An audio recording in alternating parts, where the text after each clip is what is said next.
ఎప్పుడు బజ్జీలు బోండాలేనా? అప్పుడప్పుడు కొంచెం ఒంటికి పనికొచ్చేవి కూడా తినాలండి. సో ఇది మంచి ప్రోటీన్ డైట్, ట్రై చేయండి. ఎట్ హెల్దీ అండ్ టేస్టీ కూడా. ఓకే, మా బాబు తిన్న అన్నాడు కానీ తర్వాత చాలా బాగా తిన్నాడు, నచ్చినాయి. సో మీ పిల్లలు కూడా నచ్చుతుందని ఐ హోప్. సో దీనికోసం 1 కప్పు శనగపిండి, అరకప్పు బియ్యపిండి, సన్నగా తరిగిన ఉల్లిపాయలు, పాలకూర 1 కట్టంత పాలకూర, కొంచెం కొత్తిమీర, ఇంకా సన్నగా తరిగిన పచ్చిమిర్చి, కొంచెం కారంకి సరిపడా, ఉప్పు, కారం, వాము అన్నీ వేసుకొని మంచిగా పకోడీ పిండిలా కలిపేసుకోవాలి.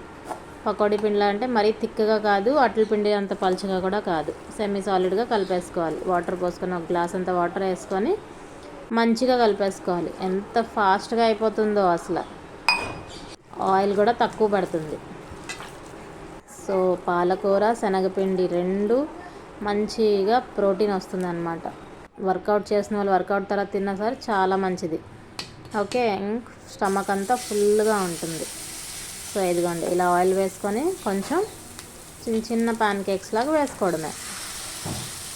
కొంచెం మరీ పలుచగా కాకుండా, మందంగా కాకుండా మీడియంగా వేసుకొని మీడియం ఫ్లేమ్లో కాల్చుకోవడమే. అంతే, చూసారా ఎంత సింపుల్గా అయిపోయిందో. టేస్ట్ మాత్రం అదిరిపోయిందండి. మా బాబు ఏంటి ఇవన్నీ చేస్తున్నావు, అసలు నేనేం తినను అన్నాడు. అలాంటిది ఒక 10 లాగించేశాడు ఈవినింగ్. ఇంకా నైట్ డిన్నర్ అయితే స్కిప్ చేసేసాడు.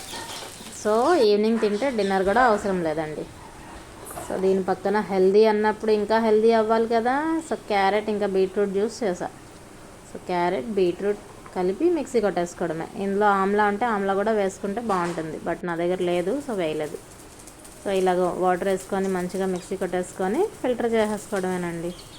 జ్యూస్ ఇది అంటే మా పిల్లలకి ఎంత ఇష్టమో అసలు, లెమన్ వాటర్లా తాగుతారు.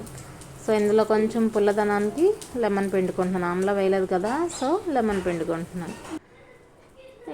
ఇంకేముంది, మంచిగా ఫిల్టర్ చేసేసుకోవడమే. ఫిల్టర్ చేసుకొని సర్వ్ చేసుకోవడమే చిల్గా. కావాలంటే ఐస్ క్యూబ్స్ వేసుకోవచ్చు, బట్ నేనైతే ప్రిఫర్ చేయను. కావాలంటే ఐస్ క్యూబ్స్ వేసుకోవచ్చు. ఇది మా పెద్దోడికి, ఇది మా చిన్నోడికి. కలర్ భలే ఉంది కదా, తాగినా బాగుంటుందండి. తాగండి, అప్పుడప్పుడు ఇలాంటివి తాగుతూ ఉండాలి, ఒంటికి చాలా మంచిది. సో ఇదిగో టమాటో కెచప్ వేసుకొని ఇలా సర్వ్ చేశాను. ఆల్రెడీ మా పెద్దోడు తింటున్నాడు, ఎంజాయ్ చేస్తున్నాడు. సో ఇదిగో జ్యూస్ కూడా. ఏమో అనుకున్నాను కానీ మమ్మీ బాగానే ఉన్నాయి అన్నాడు. బాగున్నాయంట. మీరు కూడా ట్రై చేయండి. బాయ్.